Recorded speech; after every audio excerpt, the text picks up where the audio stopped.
Hello 12th class, आपके इस बार के पॉलिटिकल साइंस के सिलेबस में कुछ नए टॉपिक्स ऐड हुए हैं, जिनमें से एक है मध्य पूर्व संकट, जिसमें हमें मेनली 4 टॉपिक्स पढ़ने हैं: अफगान संकट, खाड़ी युद्ध, CIS एंड अरब स्प्रिंग। तो इससे पहले हमें ये जानना जरूरी है कि मध्य पूर्व है क्या, मध्य पूर्व में कौन कौन से देश आते हैं। ठीक है, तो हमारे इसमें मध्य पूर्व में ये आपका जो ग्रीन एरिया यहाँ पर दिखाया हुआ है, देखिए ये ग्रीन एरिया मध्य पूर्व के देशों को दिखा रहा है। ठीक है, ये ग्रीन एरिया, इसमें दक्षिण पश्चिम एशिया, दक्षिण पूर्वी यूरोप और उत्तरी अफ्रीका के देश आते हैं। यहाँ पर देखिए ये आपको बताया गया, इसमें mainly Iraq, Iran, Turkey, Afghanistan, Saudi Arabia, Egypt, Libya, Sudan जैसे देश आते हैं, जिन्हें हम मध्य पूर्व के देश कहते हैं। 20वीं और 21वीं शताब्दी में मध्य पूर्व के देश शीत युद्ध का हिस्सा बन गए, जिसके कारण ही यहाँ पर संकट पैदा हुए। उन्हीं में से एक संकट, अफगान संकट के बारे में हम इस स्लाइड में पढ़ेंगे। तो सबसे पहले हम जानते हैं कि आखिर अफगान संकट किस देश से रिलेटेड है। जैसा कि नाम से ही जाहिर है, अफगान संकट अफगानिस्तान से संबंधित है। अफगानिस्तान की स्थिति हम यहाँ देख रहे हैं, कहाँ है, ये इंडिया है, हमारा पाकिस्तान, और यहाँ पर है ये अफगानिस्तान, यानी पाकिस्तान से लगा हुआ। ये भी आपको पता होगा कि अफगानिस्तान जो था पहले हमारे ब्रिटिश भारत का ही एक हिस्सा था, जिसे 1919 में ब्रिटिश भारत ने एक ट्रीटी के द्वारा आजाद कर दिया था। साथ ही 1893 में एक डूरंड लाइन बनी थी, जो पाकिस्तान और अफगानिस्तान को अलग करती है। ये डूरंड लाइन दोनों देशों के बीच, अफगानिस्तान और पाकिस्तान के बीच विवाद का आज भी एक हिस्सा बनी हुई है, विवाद का एक कारण बनी हुई है। अफगान संकट जो स्टार्ट हुआ वो 1979 में आरंभ माना जाता है, जब अफगानिस्तान शीत युद्ध का एक हिस्सा बन गया था। ऐसा कहा जाता है कि 1979 में सोवियत संघ ने अफगानिस्तान की साम्यवादी सरकार को मुजाहिदीनों के विरोध से बचाने के लिए अफगानिस्तान पर आक्रमण किया, और यहीं से शुरू हुआ हमारा अफगान संकट। उस समय अफगानिस्तान में साम्यवादी PDP की साम्यवादी सरकार सत्ता में थी, जिसके राष्ट्रपति और प्रधानमंत्री अमीन थे, और सोवियत संघ में ब्रेजनेव राष्ट्रपति थे। ठीक है, तो इस अफगान संकट की शुरुआत हुई थी हमारी जब सोवियत संघ ने अफगानिस्तान पर आक्रमण किया था, और ये आक्रमण जो था वो एक्चुअली अफगानिस्तान की साम्यवादी सरकार को पूंजीवादी ताकतों से बचाने के लिए, मुजाहिदीनों के विरोध से बचाने के लिए किया गया था। उसके साथ ही अफगान संकट शुरू हुआ, और ये लगभग 10 साल तक वहाँ अफगानिस्तान में सोवियत सेनाओं के बने रहने तक तो रहा ही, लेकिन उसके बाद ये चैप्टर ख़त्म नहीं हुआ, बल्कि उसके बाद आतंकवाद की एक नई सीरीज़ शुरू हो गया था। एक नया जो चक्र था आतंकवाद का, एक नया चैप्टर था, वो आरंभ हो गया था।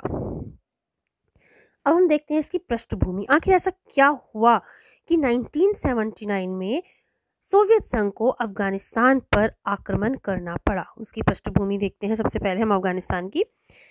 इसमें हम देखते हैं अफगानिस्तान में कुछ एथनिक ग्रुप्स हैं। ठीक है, एथनिक ग्रुप्स हैं, ये देखिए यहाँ पर पश्तून, बलूच, उज्बेक, हजारा, ताजिक जैसे काफ़ी सारी एथनिक ग्रुप्स रहते हैं, जिनमें मेनली पश्तून है, बहुसंख्या में पश्तून है।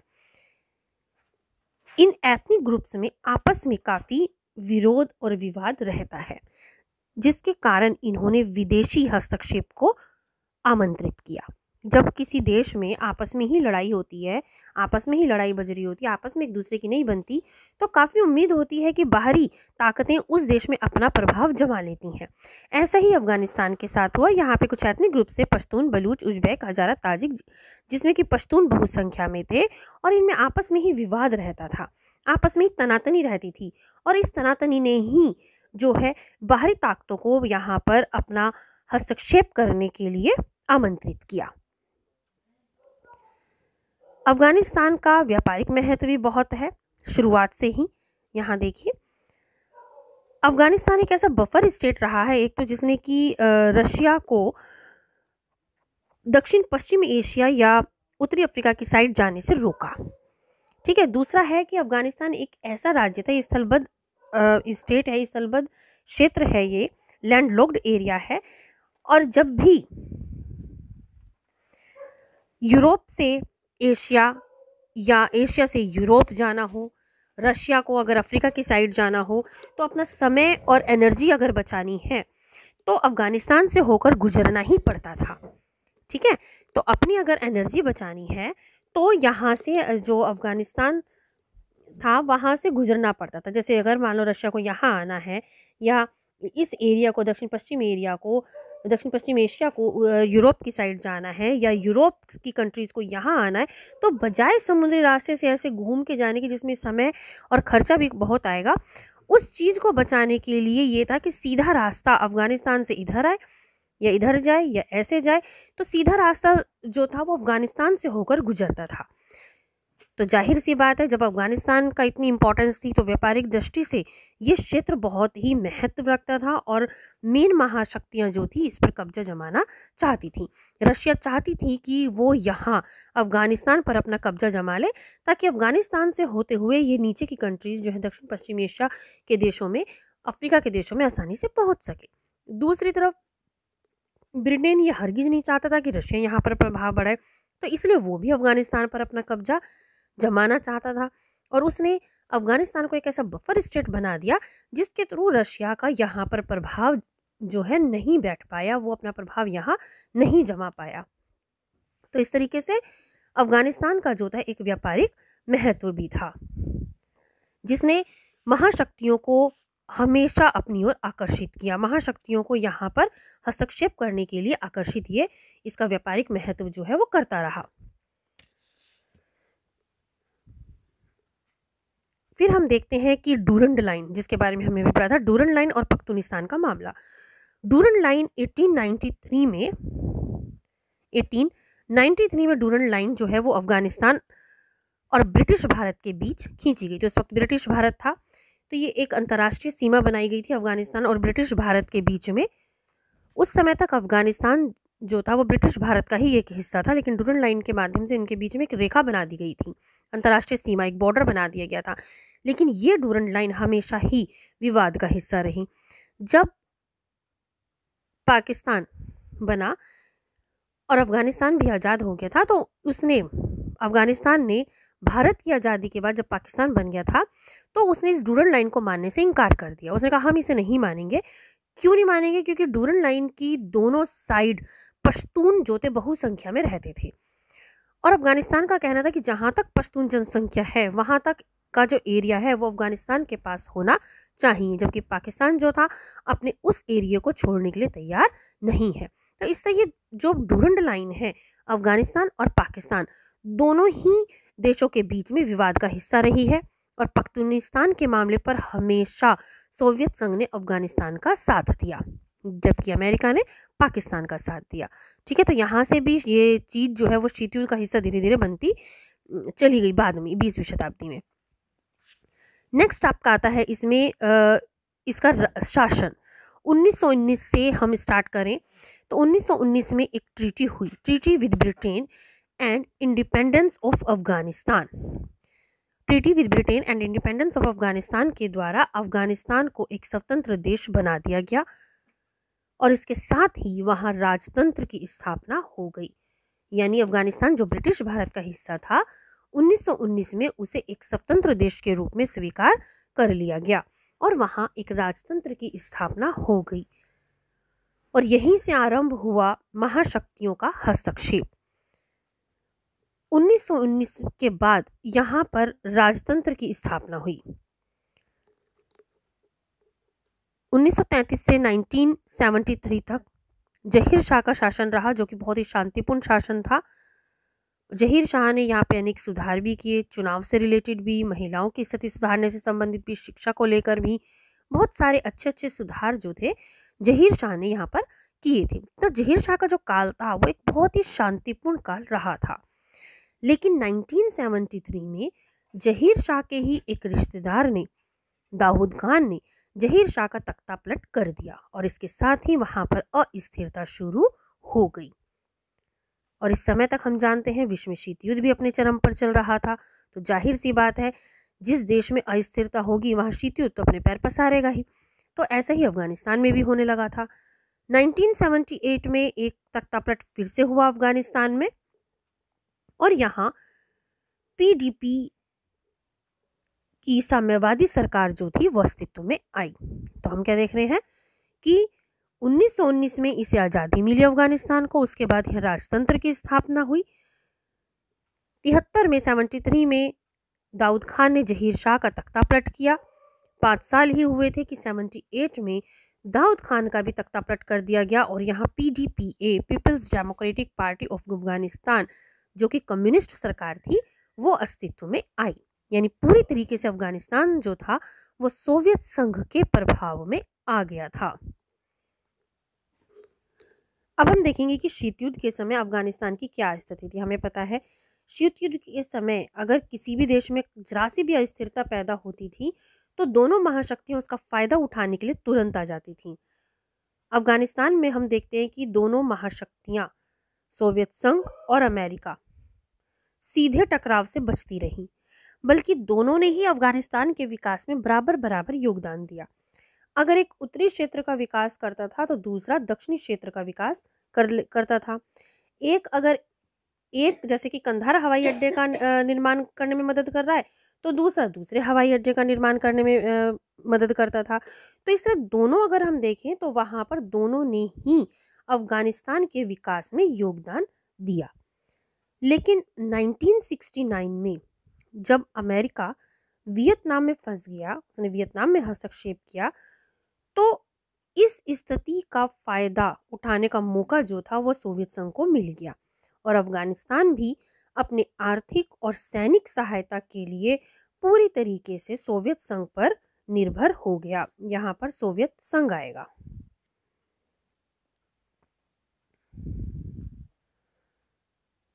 सोवियत संघ, ठीक है। तो जब अमेरिका 1969 में वियतनाम में फंसा तो उस समय जो था वहां पर सोवियत संघ को मौका मिल गया कि वो अफगानिस्तान को आर्थिक और सैनिक सहायता दे और उसे अपनी साइड कर ले, और उसे उसमें सफलता भी हासिल हुई, ठीक है। इसी दौरान यहाँ साम्यवादी विचारधारा, जब अब अमेरिका तो यहाँ से हट गया था तो साम्यवादी विचारधारा और गतिविधियां बहुत फली फूली। इसी दौरान साम्यवादी पार्टियां बनी जिनमें पीडीपी एक थी जिसका गठन हुआ और इसका नेतृत्व जो थे अमीन और तारिक ने किया और सोवियत संघ ने इन्हें अपना पूरा समर्थन दिया। यहाँ पे साम्यवादी विचारधारा को, साम्यवादी पार्टियों को फलने फूलने में, अफगानिस्तान की आर्थिक और सैनिक सहायता बढ़ चढ़कर करने में सोवियत संघ को मौका मिल गया और उसने उसकी भरपूर हेल्प करी और इसका भरपूर फायदा यहाँ पर उठाया। पख्तूनिस्तान के विवाद पर भी सोवियत संघ ने हमेशा अफगानिस्तान का पक्ष लिया। रिजल्ट क्या हुआ कि 1978 में यहाँ सौर क्रांति हुई। सौर इसे पश्तून भाषा में अप्रैल को कहते हैं सौर। तो यहाँ पे सौर क्रांति हुई और दाऊद का तख्ता पलट करके पीडीपी ने सत्ता संभाल ली। अमीन प्रधानमंत्री बने और तारिक जो थे वो राष्ट्रपति बन गए। इस तरह से अफगानिस्तान में एक साम्यवादी विचारधारा समर्थित सरकार का निर्माण हो गया और अफगानिस्तान जो था वो पूरी तरीके से सोवियत संघ के प्रभाव में आ गया। इसी दौरान हम देखते हैं अमीन जो कि प्रधानमंत्री थे उसकी कुछ नीतियां थी, उसने वही अमीन की नीतियां ही उस रास्ते पर ले गई जहां पर सोवियत संघ को अफगानिस्तान में आक्रमण करने के लिए आना पड़ा। तो ये क्या थी अमीन की नीतियां? पहली, भूमि सुधार। भूमि सुधार, अमीन ने कुछ सुधार कार्य की। उसने यहाँ पर भूमि सुधार किए, यानी अमीर जमींदार लोग जो थे जिनके पास बहुत सारी जमीन थी, सत्ता थी, भूमि थी, उनसे वो भूमि लेकर उसने गरीबों को दे दी। साम्यवादी विचारधारा से प्रभावित था तो जाहिर सी बात है ये काम तो होना ही था। तो इससे क्या हुआ, ये सुधार कार्य उसने किए, लेकिन गांव के जो बड़े बड़े जमींदार थे वो उससे नाराज हो गए, वो उसके अगेंस्ट हो गए। दूसरा, उसने एक महिला सुधार कार्यक्रम भी किए। महिलाओं की शिक्षा, महिलाओं की और जो सुधार थे, जो मुस्लिम कानून में जो महिलाओं को नहीं आज़ादी दी जाती वो आज़ादी उसने अमीन ने दी। इससे क्या हुआ, जो वहाँ के मुसल कट्टरपंथी थे वो नाराज हो गए अमीन से, ठीक है। तो इससे अमीन ने किए तो सुधारवादी कार्य थे साम्यवाद से प्रभावित होकर, लेकिन उसकी वजह से जो वहाँ के मेन वर्ग था वो उससे खफा हो गया, वो उससे नाराज हो गया, जिसने कि दूसरे लोगों को आने का यहाँ मौका दिया। दूसरा, अमीन ने क्या कहा कि मार्क्सवाद लेनिनवाद को थोपने के नाम पर उसने बहुत सारा आतंक जो था अफगानिस्तान में बरसाया। जो उसके विरोधी थे उनका सफाया कर दिया। लाखों अफगानी इस समय मारे गए। खाली 1978 में अगर हम देखें तो 72,000 अफगानी लोग जो थे वो मारे गए थे यहाँ पर। फिर उसने सितम तराकी उसकी इस नीतियों के खिलाफ था अमीन की, क्योंकि इससे क्या हो रहा था कि पीडीपी का जनाधार कम हो रहा था। तो तराकी जो था अमीन की नीतियों से खफा था, वो उसे रोकना चाहता था। अमीन ने लेकिन उसकी नहीं सुनी और उसने सितंबर 1979 में तराकी को मारकर अमीन जो था वो खुद राष्ट्रपति और प्रधानमंत्री बन गया। और इसके बाद तो उसने अपने मार्क्सवाद और लेनिनवाद के नाम पर अपने विरोधियों का सफाया करना शुरू कर दिया, बुरी तरीके से सफाया करना शुरू कर दिया, जिससे कि अफगानिस्तान का एक बड़ा तबका अमीन के खिलाफ हो गया।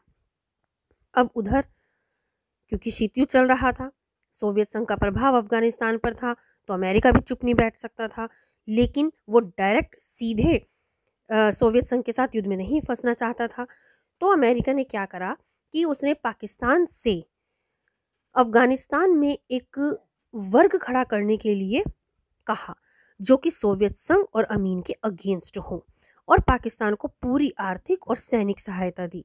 पाकिस्तान ने इस आर्थिक और सैनिक सहायता के माध्यम से अमीन के शासन को इस्लामिक कानून के खिलाफ करार देते हुए जिहाद के नाम पर मुजाहिदीनों की फौज जो होती वो अफगानिस्तान में खड़ी कर दी। ठीक है, तो हम क्या देखते हैं कि जब जैसे ही अफगानिस्तान पूरी तरीके से साम्यवाद के प्रभाव में आया, तो दूसरी तरफ अमेरिका ने भी पाकिस्तान के माध्यम से अपना प्रभाव अफगानिस्तान में बढ़ाना शुरू कर दिया। और पाकिस्तान ने अमीन की नीतियों को इस्लामिक कानून के खिलाफ करार देते हुए, शरिया कानून के खिलाफ करार देते हुए वहाँ मुजाहिदीनों की एक फौज खड़ी कर दी। यही मुजाहिदीनों ने अमीन का और साम्यवादी सरकार का तख्ता पलट करने में वहाँ पर मदद करी। ठीक है, फिर हम देखते हैं कि यहाँ पर इन मुजाहिदीनों को जो था पाकिस्तान बराबर बराबर सैनिक प्रशिक्षण दे रहा था। हेल्प तो पीछे से आ ही रही थी। ये सारे पैसे जो था वो अमेरिका, चीन, ब्रिटेन और अन्य मुस्लिम देश पाकिस्तान को दे रहे थे, और पाकिस्तान उस हेल्प के माध्यम से इन मुजाहिदीनों को सैनिक प्रशिक्षण दे रहा था। ये मुजाहिदीन गोरिल्ला युद्ध में खासकर माहिर थे, जिसमें सोवियत संघ माहिर नहीं था। मुजाहिदीनों को गोरिल्ला युद्ध की खासकर प्रशिक्षण दिया गया, और कुछ ही समय में इन मुजाहिदीनों ने पहाड़ी इलाकों और ग्रामीण क्षेत्रों पर कब्जा कर लिया, क्योंकि गांव की जनता तो पहले ही अमीन से खफा थी, तो आसानी से मुजाहिदीनों के साथ हो गई। और कुछ ही टाइम में मुजाहिदीनों ने अफगानिस्तान के पहाड़ी इलाकों और ग्रामीण क्षेत्रों पर कब्जा कर लिया। रिजल्ट ये रहा कि अमीन की साम्यवादी सरकार का प्रभाव 29 में से केवल 6 प्रांतों में ही रह गया, जो कि एक सोवियत संघ के लिए एक खतरनाक स्थिति थी। उसे लग रहा था धीरे धीरे उसके हाथ से अफगानिस्तान जा रहा है। ठीक है, वो इस पर क्योंकि नजर बनाए हुए था, और सोवियत संघ भी नहीं चाहता था कि एक उसकी साम्यवादी समर्थक सरकार गिरे, तो उसे हस्तक्षेप करने का यहाँ मौका दिया अमीन ने। जब स्थिति बेकाबू हो गई, धीरे धीरे अमीन अपना जनाधार खोने लगा, तो अमीन ने सोवियत संघ से मदद मांगी। सोवियत संघ ने पहले उसे आर्थिक और सैनिक सहायता दी, लेकिन जब हालात बिगड़ते चले गए, मुजाहिदीनों ने काफ़ी एरिया पे कब्जा कर लिया और अमीन कुछ नहीं कर पा रहा था, तो सोवियत संघ ने आक्रमण का निर्णय लिया। 24 दिसंबर 1979 को अफगानिस्तान का पूरा आकाश सोवियत विमानों से भर गया, और 27 दिसंबर 1979 को अफगानिस्तान पर सोवियत संघ ने अटैक कर दिया। 27 दिसंबर की सुबह ही सोवियत सैनिकों ने राष्ट्रपति भवन, हवाई अड्डे, रेडियो स्टेशन, मुख्य केंद्रों पर, कस्बों पर कब्जा कर लिया। साथ ही एक जो चौंकाने वाली जो घटना घटी, वो क्या घटी कि राष्ट्रपति अमीन की सपरिवार हत्या कर दी गई, और पीडीपी के ही दूसरे गुट के नेता बबराक करमाल को राष्ट्रपति बना दिया गया। ये सब सोवियत संघ के इशारों पर ही हुआ था। यहाँ ये कमाल की बात है कि अमीन ने ही सोवियत संघ को हस्तक्षेप के लिए बुलाया था, लेकिन खुद अमीन का ही सफाया कर दिया गया। इसका कारण ये था कि अमीन बहुत सी उसकी नीतियां ऐसी थी जो सोवियत संघ के अगेंस्ट थी, और अगर ऐसे ही चलता रहता तो कुछ ही समय में सोवियत संघ अफगानिस्तान को खो देता। वहां की साम्यवादी सरकार जो थी कुछ ही समय में खत्म हो जाती और अफगानिस्तान साम्यवादी विरोधी खेमे के पक्ष में चला जाता। तो जरूरी था कि अमीन को यहाँ से हटा दिया जाए और दूसरे गुट को लाया जाए जो साम्यवाद समर्थक था। तो इसलिए सोवियत संघ ने अमीन की सपरिवार हत्या करवा दी और पीडीपी यानी कम्युनिस्ट पार्टी के ही दूसरे नेता बबराक करमाल को राष्ट्रपति वहां बना दिया गया। लेकिन स्थिति अभी भी वही रही। गांवों और पहाड़ी इलाकों पर सोवियत संघ अपना कब्जा नहीं कर पाया। कारण था कि मुजाहिदीन जो थे वो गुरिल्ला नीति में माहिर थे और वहां तक सोवियत संघ की पहुंच नहीं थी। इस गुरिल्ला नीति में वो पहाड़ों में गुफाओं में छिप छिप कर ऊपर ऊपर से ही उड़ने वाले सोवियत संघ के विमानों को नीचे से ही मार दिया करते थे, और विमान इससे पहले कि बमबारी करते वो विमान नीचे गिरकर धराशायी हो जाते थे। तो इस तरीके से मुजाहिदीनों की गुरिल्ला नीति और दूसरी तरफ अमेरिका भी जो था इन मुजाहिदीनों को नई न्यू टेक्नोलॉजी के हथियार जो है देकर उनकी हेल्प कर रहा था, जिसके कारण सोवियत संघ इनको नहीं हरा पाया और कुछ ही समय में मुजाहिदीनों का जो था वहां पर लगभग काफी एरिया पर कब्जा हो गया। अब अफगानिस्तान जो था वो इसके गले की हड्डी बन चुका था। अफगानिस्तान में सोवियत संघ की सेनाओं के लिए टिकना एक गले की हड्डी बन गया। अब ना तो वहां से निकल पा रहे थे, ना ही वो कब्जा कर पा रहे थे। दूसरी तरफ सोवियत संघ की हालात भी बिगड़ते जा रहे थे। तो ऐसी स्थिति में 1985 में 1985 में गोरबाचेव आए। उन्होंने अपनी सुधार नीति दी और साथ ही अंतर्राष्ट्रीय दबाव जो बढ़ रहा था उसके कारण सोवियत संघ को अफगानिस्तान से अपनी सेना वापसी का निर्णय लेना पड़ा। गोरबाचेव एक ऐसा नेता थे जो पेरेस्ट्रोइका और ग्लासनोस्ट की नीतियों के द्वारा काफ़ी सुधार कार्य लेकर आए थे। उन्हीं सुधार कार्यों के तहत उन्होंने ये निर्णय लिया कि अब अफगानिस्तान से अपनी सेनाओं को हम वापस ले लेंगे और सोवियत संघ के विकास कार्य पर ध्यान देंगे। दूसरी तरफ अंतर्राष्ट्रीय दबाव भी बढ़ता जा रहा था, तो जिसके कारण सोवियत संघ को अफगानिस्तान से अपनी सेनाओं को धीरे धीरे वहां से हटाना पड़ा, चरणबद्ध तरीके से उसे हटाना पड़ा और 1989 तक सारी सोवियत सेनाएं हटा ली गई। इस तरह अफगान संकट जो शुरू हुआ था 1979 में सोवियत संघ की सेनाओं के आने के साथ, प्रवेश के साथ, वो 89 में सोवियत संघ की सेनाएं तो हटा ली गई, लेकिन हम नहीं कह सकते कि अफगान संकट खत्म हो गया, बल्कि इसने एक न्यू चैप्टर शुरू कर दिया था, गृह युद्ध का। अब हमारे सामने ये क्वेश्चन आता है कि आखिर सोवियत आक्रमण के कारण क्या थे, क्योंकि शीत युद्ध के समय में दोनों ही महाशक्तियां डायरेक्ट युद्ध में पड़ने से बचती रही थी। तो आखिर क्या रीजन थे कि सोवियत संघ को आक्रमण करने के लिए प्रेरित होना पड़ा? तो इसका जो तत्काल कारण बताया गया था वो ये बताया गया था कि अफगानिस्तान की साम्यवादी सरकार की मुजाहिदीनों के विरोध से बचाने के लिए सोवियत संघ ने अटैक किया है। कि भाई उन्होंने अपील की थी सोवियत संघ से अफगानिस्तान की सरकार ने कि भाई आकर हमें बचाओ मुजाहिदीनों से, और उसकी अपील को सोवियत संघ ने मान लिया था।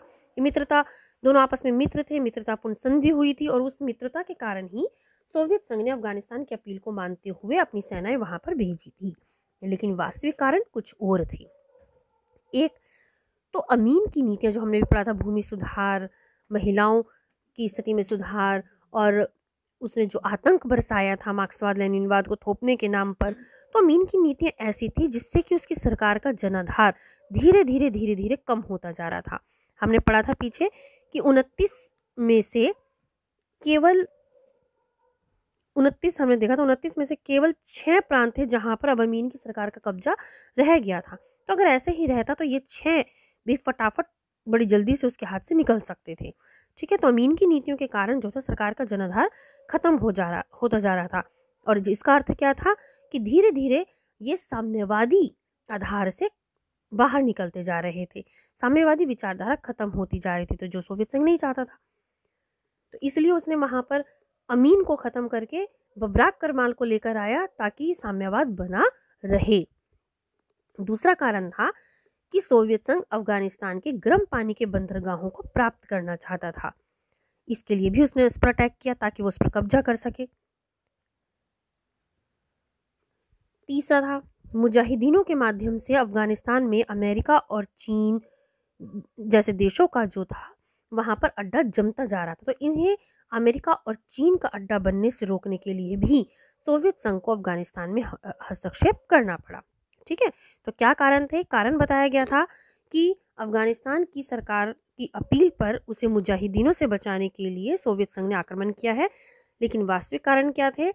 अमीन की साम्यवाद विरोधी नीतियां, कि कहीं सोवियत संघ के हाथ से अफगानिस्तान न चला जाए। अफगानिस्तान के गर्म पानी के जो बंदरगाह थे उस पर वो कब्जा करना चाहता था सोवियत संघ।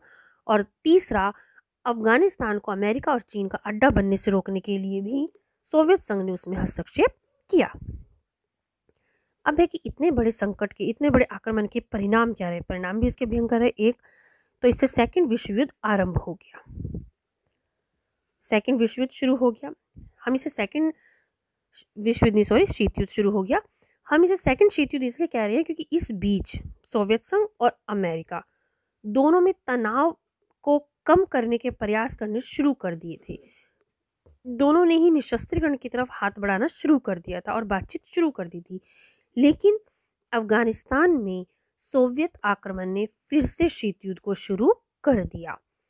दूसरा, एक लंबा अरसा हो गया था सोवियत संघ को अफगानिस्तान में जमे हुए 10 साल हो गए थे, जिससे कि इसकी आर्थिक स्थिति बिगड़ गई। सोवियत संघ की अर्थव्यवस्था जो थी वो बदहाल होती चली गई, खस्ता हालत होती चली गई। जाहिर सी बात, इतने लंबे टाइम तक सेना को पालना पोसना, उन्हें हथियार की सप्लाई करना, खाने पीने की सप्लाई करने से तो कुबेर का खजाना भी खाली हो जाए। तो इससे सोवियत संघ की जो हालत थी वो धीरे धीरे खस्ता हाल होती जा रही थी। सोवियत संघ का विघटन इसका तीसरा परिणाम आएगा। सोवियत संघ के विघटन में एक महत्वपूर्ण कारण जो हमारा आता है वो उसके अफगानिस्तान पर अटैक भी आता है, क्योंकि उससे उसकी न केवल आर्थिक स्थिति खराब हुई, विश्व में उसकी किरकिरी हुई, विश्व में उसकी आलोचना होनी शुरू हो गई थी। खुद सोवियत संघ की जो जनता थी वो उस बदहाल अर्थव्यवस्था से अब भरपा चुकी थी, तंग आ चुकी थी, और जिसके कारण सोवियत संघ के विघटन का हम एक मुख्य कारण जो है वो अफगान संकट को भी मानते हैं। चौथा, इसने भारत और पाकिस्तान में हथियारों की होड़ शुरू कर दी, क्योंकि पाकिस्तान को अफगानिस्तान में मुजाहिदीनों की फौज खड़ी करने में लगातार अमेरिका, चीन, ब्रिटेन, सऊदी अरब के द्वारा हेल्प की जा रही थी। उसे नई नई टेक्नोलॉजी के हथियार दिए जा रहे थे। तो जाहिर सी बात है, इससे भारत के लिए खतरा बढ़ रहा था। तो भारत को भी अपने उन्हीं तरह के हथियारों को, उससे ज़्यादा ताकत के हथियारों को जमाने के लिए मजबूर होना पड़ा, और इसने भारत और पाकिस्तान में हथियार की होड़ शुरू कर दी। एक इसका रिजल्ट ये रहा कि लाखों अफगानियों को, जब ये अफगान संकट चल रहा था तो लाखों अफगानियों को पाकिस्तान और ईरान में शरण लेनी पड़ी, और इसने एक नई समस्या को पैदा किया। पाकिस्तान और ईरान में शरणार्थी के रूप में अफगानी आए और इसने एक नई विश्व संकट को जन्म दिया, शरणार्थियों की समस्या को। लाखों अफगानी इसमें मारे गए। अफगानिस्तान में अफगान संकट खत्म नहीं हुआ। 1989 में सोवियत संघ की सेनाओं के वापस जाने के बाद अफगानिस्तान की स्थिति या हालात सुधरे नहीं, बल्कि और बिगड़ गए। वहाँ गृह युद्ध शुरू हो गया मुजाहिदीनों के बीच में, और पहले की जो सरकार बनी हुई थी उनके बीच में गृह युद्ध शुरू हो गया, एथनिक ग्रुप्स के बीच में गृह युद्ध शुरू हो गया। पूरी तरीके से अफगानिस्तान की जो व्यवस्था थी वो अस्त व्यस्त हो गई। यानी सोवियत संघ उसे बड़ी ही बेकार हालात में छोड़कर गया, जिसने वहां पर गृह युद्ध को जन्म दिया। मुजाहिदीनों ने न केवल काबुल, कंधार, बल्कि और जो इलाके थे उन पर अपना कब्जा जमाने के लिए वहां आतंक बरसाना शुरू कर दिया। इसके अलावा जो सबसे बड़ी बात थी वो ये थी कि इस अफगान संकट ने तालिबान और अल कायदा जैसे आतंकवादी संगठनों को पैदा किया। ये जो दोनों संगठन थे, तालिबान और अल कायदा, ये मुजाहिदीनों के ही संगठन थे, मुजाहिदीनों से ही निकले हुए संगठन थे जो जिहाद के नाम पर लड़ाई लड़ रहे थे। इसने तालिबान और अल कायदा जैसे आतंकवादी संगठनों को शुरू कर दिया जो पूरे विश्व के लिए खतरा बन गए। ओसामा बिन लादेन इस अल कायदा का ही हेड था, ओसामा बिन लादेन, जिसने कि 2001 में अमेरिका पर अटैक किया था। ठीक है, तो ओसामा बिन तो इस तरीके से अफगान संकट ने विश्व के लिए एक नया खतरा दिया आतंकवाद को, जो आज तक बना हुआ है। हालांकि अमेरिका ने 9/11 की घटना के बाद विश्व से आतंकवाद को ख़त्म करने का बीड़ा उठाया। ओसामा बिन लादेन को ख़त्म कर भी दिया गया, उमर अब्दुल्ला को ख़त्म कर दिया गया, लेकिन आतंकवाद अभी भी बना हुआ है, जिस पर पूरे विश्व को एक होकर लड़ने की ज़रूरत है, एकजुट होने की ज़रूरत है। दूसरी तरफ हम देखें, अफ़गानिस्तान में हालात अभी सामान्य हैं, लेकिन हम इसे पूरी तरीके से सामान्य नहीं कह सकते। वहाँ आज भी मुजाहिदीन कभी भी अपना परचम फैला देते हैं। इसके साथ ही हमारे अफ़गान संकट ख़त्म होता है। धन्यवाद।